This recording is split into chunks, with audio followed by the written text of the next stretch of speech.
Hello दोस्तों, मैं Rahul Joshi Gurukul PCS की ऑनलाइन क्लासेस में आप सभी का एक बार फिर से स्वागत करता हूं।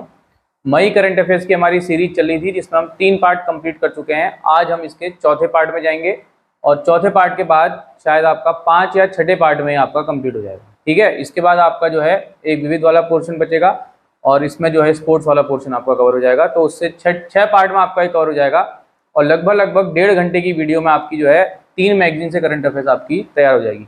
और अगर आप खुद से करंट अफेयर्स पढ़ने बैठोगे, आप खाली प्रतियोगिता दर्पण ही लेकर के बैठोगे तो आपकी 1 महीने में वही खत्म नहीं हो पाएगी, क्योंकि आप लोगों को पता नहीं रहता कि मैगजीन में क्या छोड़ना है और क्या उसको अलग करना है, क्या उसमें से अलग करना है। पढ़ने में सबसे बड़ी बात ये होती है कि क्या आपको छोड़ना है।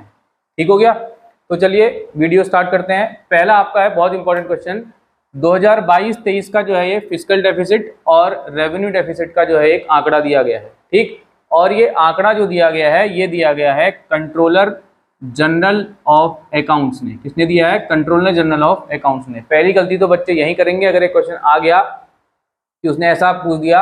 हाल ही में केंद्र सरकार ने 2022-23 में जो है फिस्कल डेफिसिट और रेवेन्यू डेफिसिट का आंकड़ा जारी किया है। यह आंकड़ा किसने जारी किया है? वित्त मंत्रालय ने जारी किया है, कैग ने जारी किया है, सीएजी ने जारी किया है, या इनमें से कोई नहीं। तो ये आंकड़ा जारी किया है सीजीए। CAG अलग होता है और CGA अलग होता है। अभी मैं इसका अंतर आपको बताऊंगा, पहले रिपोर्ट क्या कहती है उसको देखते हैं। इसके तहत 2022-23 में जो फिस्कल डेफिसिट है ये आपका जीडीपी का रहा है 6.4%।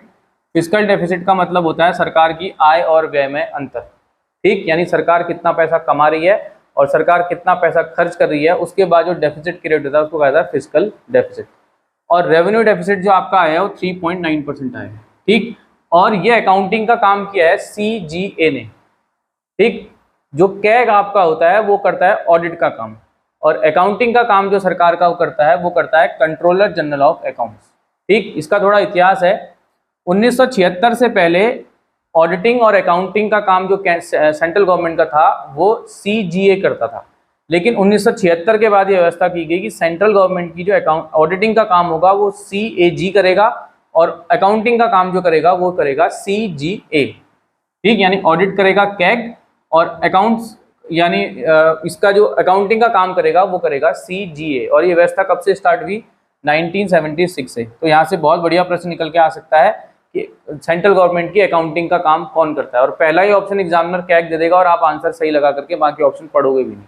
ठीक है, तो इस चीज का आप ध्यान रखना। अगला है HDFC जो बैंक है उसका HDFC हाउसिंग जो फाइनेंस कंपनी है उसमें क्या कर दिया गया है? विलय कर दिया गया है। HDFC जो बैंक है वो भारत का सबसे बड़ा निजी क्षेत्र का बैंक है। ये फैक्ट आप याद रखना। FRO के पेपर में क्वेश्चन पूछा गया था, भारत में जो पहला ATM स्थापित हुआ था वो कब स्थापित हुआ था? तो कमेंट बॉक्स में कमेंट करके बताइएगा कि भारत में जो है पहला ATM कब स्थापित हुआ था। ठीक, उसका ईयर उसने पूछा था। अगला IMT राजमार्ग परियोजना। IMT राजमार्ग जो परियोजना है ये परियोजना 3 देशों की है, इंडिया, म्यांमार और थाईलैंड। और ये परियोजना को पूरा करने का जो लक्ष्य रखा है केंद्र सरकार ने रखा है 2027। कितना रखा है? 2027। तो आप ये परियोजना याद रखना, वो IMT की फुल फॉर्म दे सकता है। उसके बाद ये परियोजना का लक्ष्य दे सकता है कब तक ये कंप्लीट करना है आपको? 2027 तक। ठीक, उसके बाद नेक्स्ट है सरकार ने अनाउंस कर दी है विदेश व्यापार नीति। ये 1 अप्रैल 2023 को घोषित हुई है और इसके तहत एक टारगेट रखा गया है कि 2030 तक भारत का जो निर्यात है यानी भारत का जो एक्सपोर्ट है वो $2 ट्रिलियन रखा जाएगा। $2 ट्रिलियन रखा जाएगा। इस आंकड़े को आप याद रखना है, परीक्षा में ज्यों का तो एग्जामिनर उठा सकता है। एक तो पूछेगा कितना ट्रिलियन डॉलर उसने रखा है, एक पूछेगा कब तक वो निर्यात का टारगेट 2 ट्रिलियन है।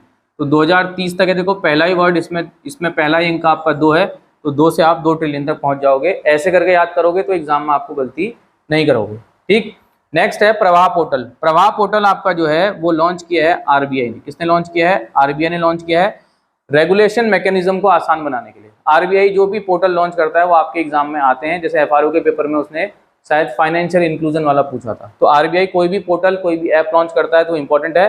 तो प्रवाह पोर्टल लॉन्च किया है RBI ने। किसने लॉन्च किया है? RBI ने, रेगुलेशन मैकेनिज्म को आसान बनाने के लिए। ठीक, जो रेगुलेशन आपका है इसके तहत आपके 3 प्रकार के प्रश्न आपको पूछे जाते हैं। जैसे भारत में बैंकिंग सेक्टर को रेगुलेट कौन करता है? तो बैंकिंग सेक्टर को रेगुलेट करता है RBI। बीमा सेक्टर को रेगुलेट करता है IRDA और स्टॉक मार्केट को रेगुलेट करता है आपका SEBI, security and exchange board of India.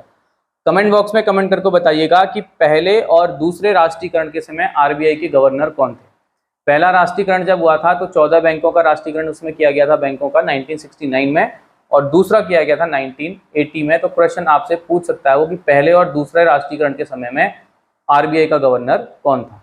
Prime minister तो दोनों राष्ट्रीयकरण में कौन थी? इंदिरा गांधी। ठीक, नेक्स्ट आपका है आईसीआईसी बैंक ने जो है यूपीआई भुगतान को आसान बनाने के लिए, आईसीआईसी बैंक ने यूपीआई भुगतान को आसान बनाने के लिए बाय नाउ पे लेटर सुविधा स्टार्ट की है। कौन सी की है? बाय नाउ पे लेटर सुविधा। इसके बाद नेक्स्ट इंपॉर्टेंट है भारत का पहला वॉइस बायोमेट्रिक प्रमाणीकरण बैंकिंग ऐप, यानी आप वॉइस रिकॉग्निशन से जो है आप प्रमाणीकरण कर सकते हो अपना। ये एक बैंकिंग ऐप लॉन्च किया है ताकि साइबर सिक्योरिटी आपकी को जो साइबर ठग हैं उनसे बचने के लिए ये जो है ऐप लॉन्च किया है। ये लॉन्च किया है सिटी बैंक ने। किसने लॉन्च किया है? ये सिटी बैंक ने लॉन्च किया है। ठीक, नेक्स्ट एक रिपोर्ट जारी हुई है, ये रिपोर्ट जारी की है भुगतान सेवा फर्म वर्ल्डलाइन इंडिया ने। ठीक, इसके तहत ये रिपोर्ट कहती है कि डिजिटल जो आपकी भुगतान है, डिजिटल आपके जो पेमेंट है, इस पेमेंट में जो है नंबर 1 पे है आपका बेंगलोर। डिजिटल पेमेंट जो है सेंट्रल गवर्नमेंट की फ्लैगशिप स्कीम है, काफ़ी ज़्यादा इसको बढ़ावा दे रही है। तो जहाँ पे डिजिटल इंडिया या डिजिटल पेमेंट वाले क्वेश्चन आपके होते हैं वो आपके महत्वपूर्ण होते हैं। तो ये किसने लॉन्च किया है? ये जो रिपोर्ट है इसके अनुसार सर्वाधिक जो डिजिटल लेन देन है ये कहाँ हुआ है? बेंगलोर में हुआ है। ठीक, तो आर्थिकी मई की आपकी यहीं खत्म होती है। इसमें हमने आपको 2 चीज़ें और ऐड कर दी हैं, 3 चीज़ें इसमें इंपॉर्टेंट अपॉइंटमेंट जो हुए हैं, निधन कुछ व्यक्तियों का हुआ है, समितियां कुछ बनी हैं और कुछ आपकी बुक्स हैं। ठीक, तो पहला आपका नियुक्ति है संयुक्त राष्ट्र महासभा के 78वें सत्र के जो अध्यक्ष बने हैं। संयुक्त राष्ट्र महासभा के 78वें सत्र के जो अध्यक्ष बने हैं वो बने हैं डेनिस फ्रांसिस। कौन बने हैं? Dennis Francis. डच भारत आए थे ऐसे याद कर सकते हो या फ्रांस से याद कर सकते हो, वहां पर आपको एग्जाम में याद आ जाएगा। कौन से देश के हैं ये? ट्रिनिडाड और टोबैको के। ठीक, ये क्वेश्चन आपका बहुत ज्यादा इंपॉर्टेंट है, कई बार पूछा गया है कि भारत की जो पहली महिला है जो संयुक्त राष्ट्र जो महासभा थी उसकी अध्यक्ष बनी थी वो थी विजय लक्ष्मी पंडित। बहुत बार पेपरों में क्वेश्चन आ चुका है। और ईयर भी ध्यान रखिएगा 1953। कब बनी थी? 1953। और ये संयुक्त राष्ट्र महासभा का 8वें सत्र की अध्यक्ष बनी थी। देखिए कैसे भी घुमा करके सवाल आ सकता है। ये नाम सबको रटा हुआ है, ईयर आपको याद रखना है और सत्र याद रखना है 8वां सत्र का। ठीक, नेक्स्ट है CCI competition commission of India, प्रतिस्पर्धा आयोग की जो नई अध्यक्ष बनी है वो बनी है रवनीत कौर। कौन बनी है? रवनीत कौर बनी है। नेक्स्ट है raw research and analytical wing जो है उसके नए प्रमुख बने हैं रवि सिंह। देखो आसानी से याद हो जाता है आपको, रॉ आर से रॉ और आर से रवि सिन्हा, इस प्रकार से याद करोगे तो याद हो जाएगा। खाली रट्टा मारी करोगे तोते की तरह तो एग्जाम में फिर भूल करके आओगे क्वेश्चन। ठीक, फिर उसके बाद है जीएसआई के जो है नए निदेशक, यानी भूवैज्ञानिक सर्वे के जो है सर्वेक्षण जो विभाग है उसके जो नए निदेशक हैं ये बने हैं जनार्दन प्रसाद। देखो यहाँ पर भी जी है, यहाँ पर भी जी है, तो ऐसे करके याद कर सकते हो जीएसआई से जनार्दन, ताकि आपको एग्जाम में याद रहेगा ऐसे करोगे तो। ठीक, नेक्स्ट है आरबीआई के चौथे डेप्यूटी गवर्नर। आरबीआई के चौथे डेप्यूटी गवर्नर ये बने हैं स्वामीनाथन जानकी रमन। स्वामीनाथन जानकी रमन, इसको याद रखिएगा, ये अभी हाल ही में नियुक्त हुए हैं। ठीक, उसके बाद एसोचैम के नए अध्यक्ष बने हैं अजय सिंह। ठीक है, तो ये इतनी आपकी नियुक्तियां हैं। आपका सिलेबस के अकॉर्डिंग ही मैं आपको करा रहे हैं, जैसा करंट अफेयर्स में पूछा जाता है। आप खाली अगर वन लाइनर याद करोगे तो आपका लास्ट में क्या होगा, वो एग्जाम के टाइम में इतनी मोटी कॉपी बन जाएगी और याद आपको कुछ नहीं होगा। ठीक है, इसीलिए आपको जो है सेपरेट करके करंट अफेयर्स कराई जा रही है ताकि एग्जाम में आपको याद रहे। मई का मैंने करा दिया तो मई का आपका लॉक हो जाएगा, उसके बाद नेक्स्ट मंथ था, उसके बाद नेक्स्ट मंथ था, तो आपको रिवीजन करने में एग्जाम के टाइम में जो है बहुत ज़्यादा उससे आसानी रहती है। आप खाली अगर वन लाइनर मैगजीन से भी पढ़ोगे तो आपको याद कभी नहीं होगा। ठीक, नेक्स्ट आपका है निधन सिल्वियो बर्लुस्कोनी। सिल्वियो बर्लुस्कोनी जो थे वो इटली के भूतपूर्व प्रधानमंत्री थे, एक इनका निधन हुआ है। उसके बाद भारत के एक क्रिकेटर थे जिनका नाम है सलीम दुर्रानी, इनका हाल ही में निधन हुआ है।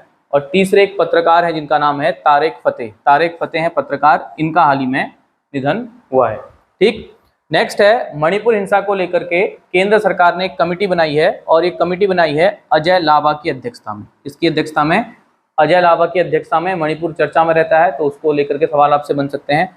और ये जो अजय लाबा है ये हाईकोर्ट, गुवाहाटी हाईकोर्ट के जो हैं भूतपूर्व जज रहे हैं। ठीक, नेक्स्ट दो इंपॉर्टेंट किताबें देखिए, किताबें आप करंट अफेयर्स की मैगजीन उठा के देखोगे तो हर करंट अफेयर्स की मैगजीन आपको 10-12 किताबें उठा करके दे देगी। इतना आपको नहीं करना है, जो राइटर इंपॉर्टेंट है या जो पर्सनैलिटी इंपॉर्टेंट है जिनके ऊपर किताब लिखी गई है वही किताब पढ़नी है आपको, बाकी फालतू किताब आपको नहीं पढ़नी है। एक बुक है, ये ऑटोबायोग्राफी है, थ्रू द ब्रोकन ग्लास। ये ऑटोबायोग्राफी है टी.एन. शेषन की। किसकी है? टी.एन. शेषन।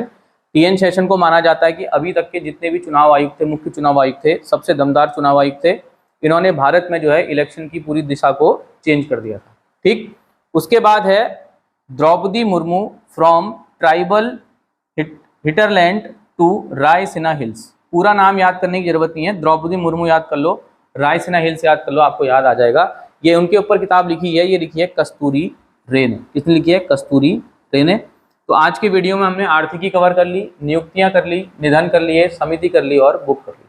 ठीक है, तो आपके 4 पार्ट आज कंप्लीट हो गए, 2 पार्ट में मैक्सिमम आपकी ये कंप्लीट हो जाएगी। वीडियो को अगर आपको अच्छा लगे लाइक कीजिए, शेयर कीजिए, सब्सक्राइब कीजिए। धन्यवाद।